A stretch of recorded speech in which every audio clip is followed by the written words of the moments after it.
only one na lang, and I think we have to reopen units somewhere in this area. Around 380 something, so I'll give you competition later. So wala na technically ha, so hindi na kita danan halos. Not unless na mga reopens pang in the near future na mo-open din sa Lakeview. Okay, this is what I'm talking about, the management also, na sana giulahin na ba ang Lakeview kasi these are the units na saleable dapat. But it also happened na during the Santa Lucia, nag-market even to our shares, mo ilang giuna. Mo yung ginaghalin. So systematically, dili siya dapat, supposedly. In my own way, supposedly.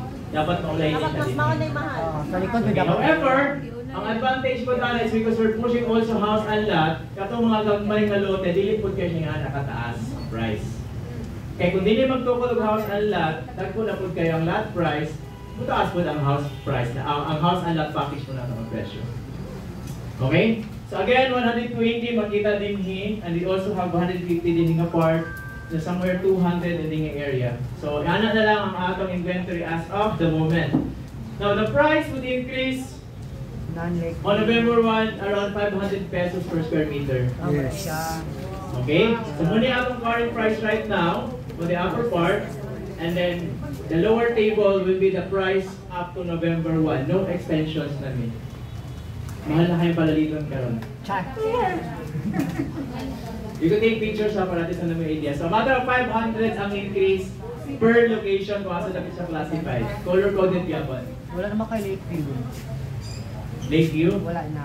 Na ay mga reopens pero we're undergoing due process pa man. So di naman pwede ka, wala ka ba, cancel na ka. So we're gonna send out letters man 6 times. Kabalo na ko. 6 times pa itong ginano. Pero we can inform you ahead na kanina medyo hot account na niya siya para atin sa manirahan niya client ever. Kabalo ko ato. Kabalo ka? Okay. Sige. Sige, ano ng presyo ha? 12,000 na ta mag-start. And then pinakamahal is 20,500 pesos. Sige nga nakamahal. Ang current value price ni lote in Tagum City is only 19,000. Max na naka-price per square meter. Kung mangita pag-ulan din sa Tagum, taas na kayo ng 19,000. But for Los Cayos, we're selling it 20,500. Wala kaming pakialam. Right? Kasi we do know kung saan mahitabo sa area.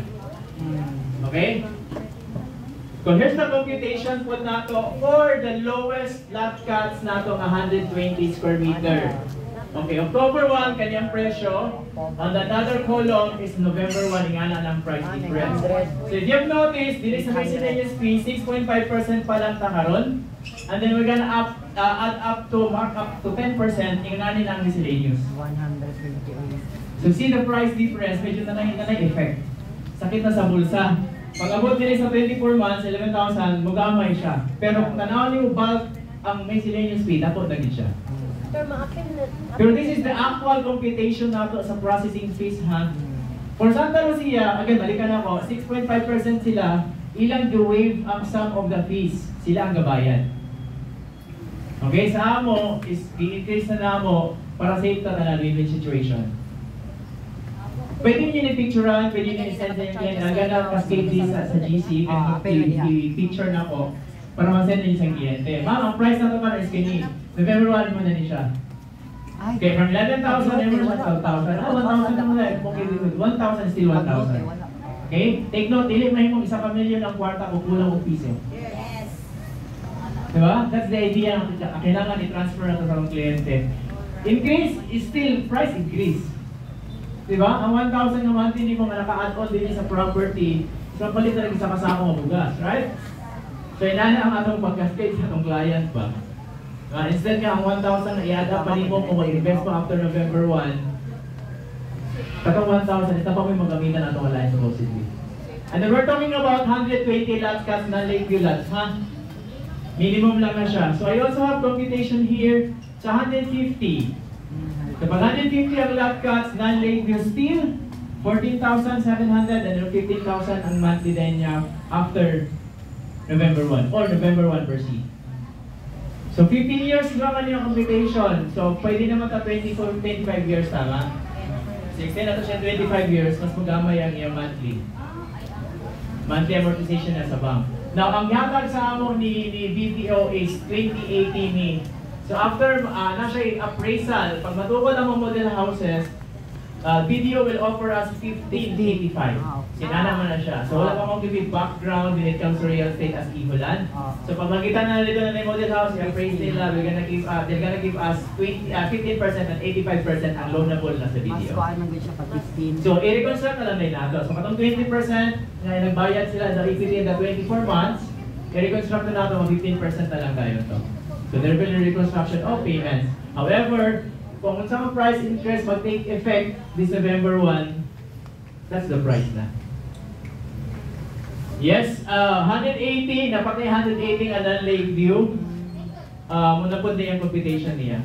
So mas dali ang understanding natin sa itong kliyente pag ating forward ang computation kaya na label. Okay, invest ako karon or invest mo next following days. So gamay na lang kayo ang days na mag-increase na punta. So, medyo happy ang video submit because we want everybody sana maka-avail pa sa lowest price. And we're happy also kaya pag ma-avail sila sa November 1 na may profit sa among ano. So, we'll be talk about business perspective. Okay, but we're really pushing na sana maka-push pa tayo for maski lots lang muna. Okay? So, that's the computation. And then for 240 nga, non-Lakeview still, ito sa likod yun, so inani na ang ano na, matter of 2,000 na siya. So the more na mo taas ang imong ang lot area, mo taas lalo ang iyang monthly amortization. Okay, kaya ano, nag-depend mo ka sa location. Right? Nag-depend po ka sa iyong size, lot size, lot ka. So na siya certain value or factors na mo-increase siya. Okay? So for 283, nata units ka 283 katong Lakeview, isa lang sa open inventory nato. From 30,000, 32,900 na siya. Matter of 3,000 po lang increase na monthly basis. Okay? Take note ha, dili lang ang price increase nato, ang more increase, but we're also increasing the 10% na miscellaneous.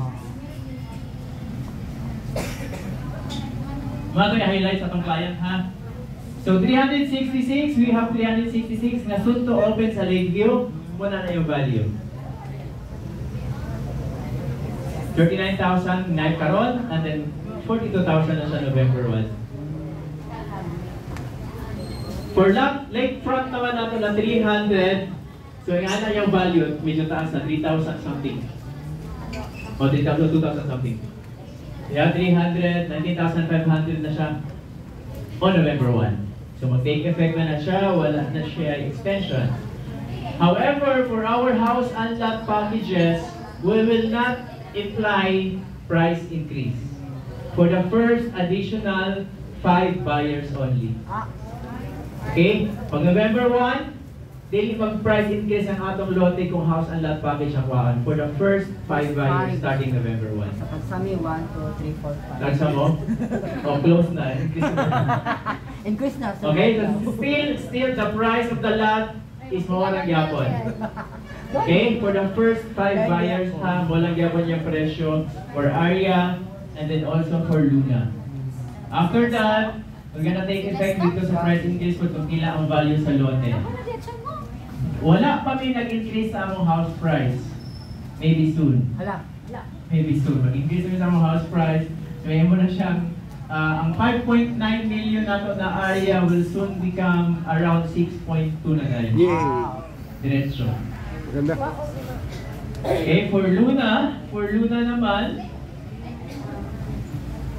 okay, ang 150 nato magiging 8.1, maybe soon after a few lot counts sa mga masulod nato, maybe may mo siya 8.5 something. Yes. Okay, mataas na ang value sa atong property. And then, kung medyo galisod na ka lang sa atong mga kliyente, o top of network nato for this particular project, number na maglisod na lang. Okay, number na maglisod na, but however, ang property po nato sa area, kung makita na po nila, there are wise buyers ng good, kadili ko makuha na unless wala ko makita na wala yung nagpuyo nila. So still, naagya po tayo makuha. But pero, pangitauna na po ito siya mag-part. So better na matap nato ng mga kliyente with those open minds, no, ginatong mindset, kaya para at least ma-discuss nato ang figures. If piso increase is still an increase. Take note. Now, I would like to present also the property valuation of starting from 2017 up to 2025. So we started the 2017 or early year 2017, 4,500 pa to. Gimark na ako as 5,000. So a matter of 1,000 per square meter increase every year. Every year niya, from 2017 up to this year. Which is, we considered it as pre-selling stage pa lang. Okay? Pre-selling stage pa ta, na 1,000 annual income on the price per square meter. Okay? Why pre-selling? It's because wala pa parede kuryente, right? Hindi parede water, hindi wala pa nakapuyo.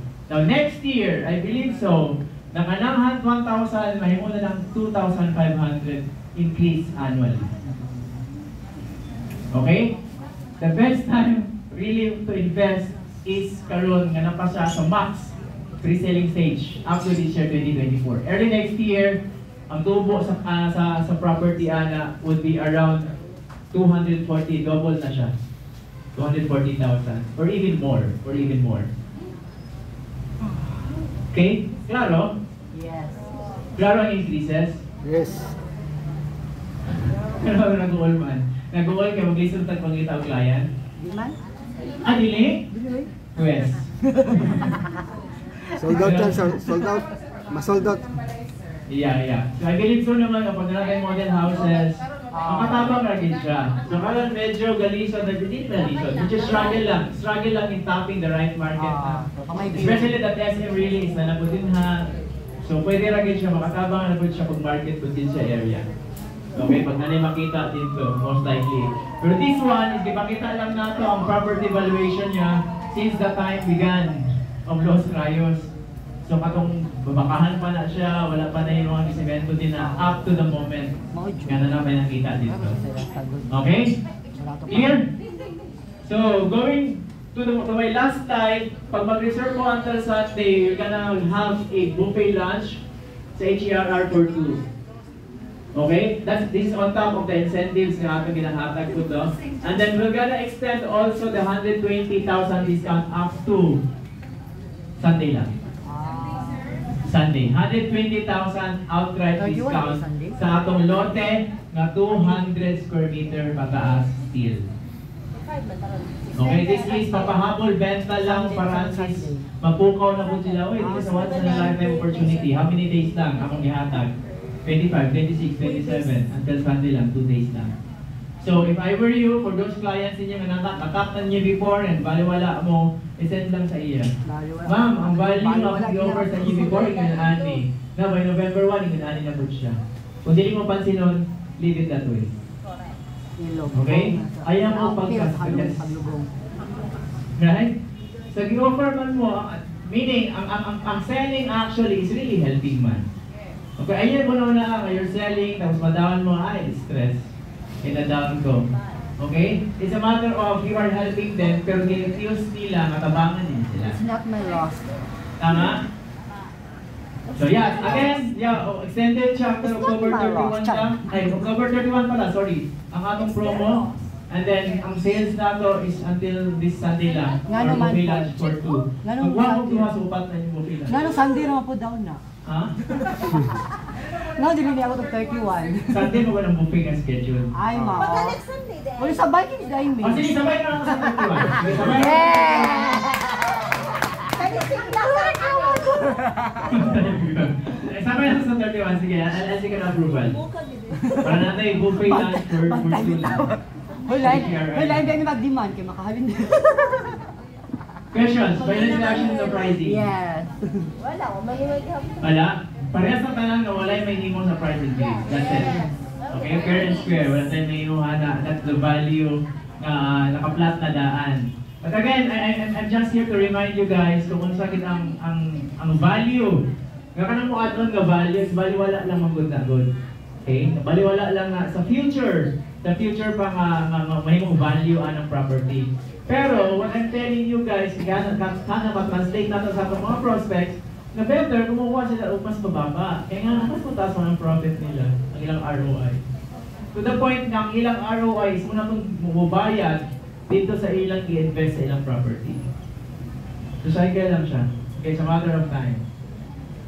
Okay?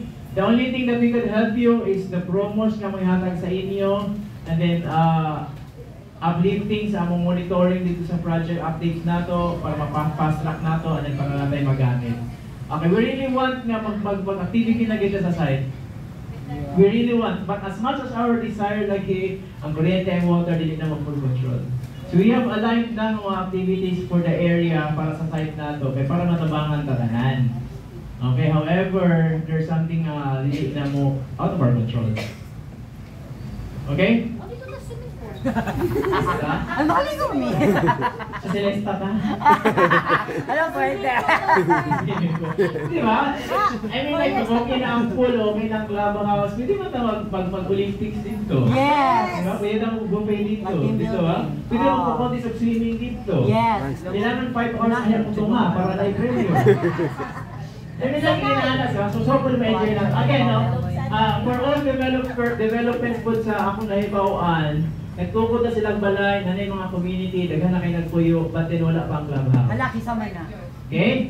In our case, yun na lang ang clubhouse para while gabayan pa sa iyong property, ma-enjoy na niya ang clubhouse. Okay? Ano na ang gusto na ko i-translate sa inyong kliyente. Ma'am, ato ka sa area, na yung mga balay, pero wala kayong clubhouse, o din ka sa wala kayo nagpuyo, ma-enjoy na nimo ang area, matandaw pa nimo nga wala kay gubot nila, wala kay nakasampay ng mga ilayhay, wala kay mga irog na dito yung sa area. Ayan na things like that. So those are the things na pwede nato isuti sa mga kliyente. Better invest now. Kung mag-invest ka pa, ma-enjoy pa nimo ang kaluag sa area. Correct. Diba? Imagine ikaw ang muna magpuyo dito, magmatan nimo pero ikaw ang targa sa Los Rayos.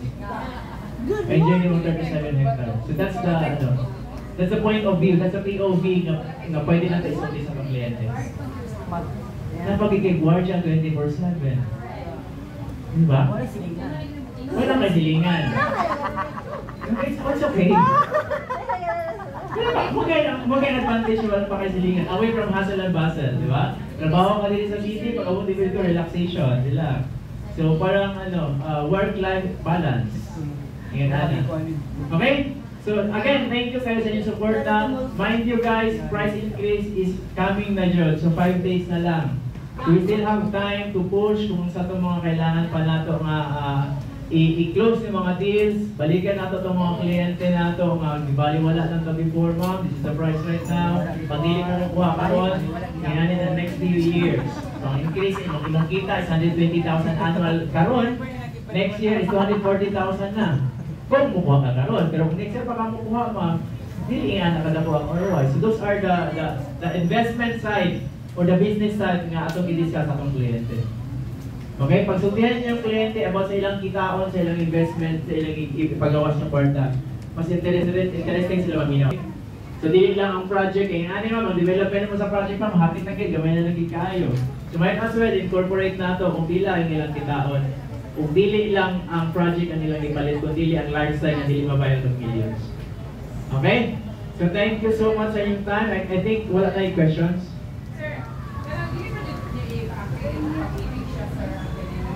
Sa pag-ibig at bank, diligent nila. Especially the bank right now is offering 25 years. Maybe malabo na ni for pag-ibig. Kunti nang wag kasi pag-ibig lang. As in. Sobra. Pati ang kamong sa inyong side po, pag-ibig po mo. Sa incentives, something in that. Kunti kayo. Mas dagan siyang requirements and then it's a long process. Wala siya ano bita ma'am, solution math problem solving sa math. So they will derive into the same answer, pero si pag-ibig will undergo long method of process, short method lang si bangko. Okay? We will still undergo with the same solution man.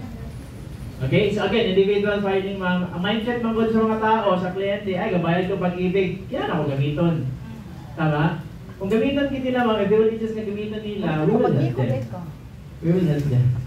Pwede naman sila mag-apply kabulingan. Right? Questions?